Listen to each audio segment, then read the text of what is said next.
galing talaga ni Lord, no? Marami tayong gusto pero hindi natin makukuha. Marami tayong plano pero hindi natin magagawa. Tapos, biglang may magandang bagay na dadating. Alam mo kung bakit? Kasi, His plan is better than ours. Dahil, mahal na mahal ka ng Panginoon.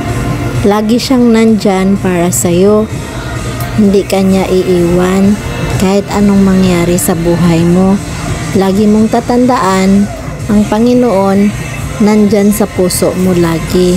Huwag mo siyang kalimutan ha, kasi mahal na mahal ka niya. God bless you.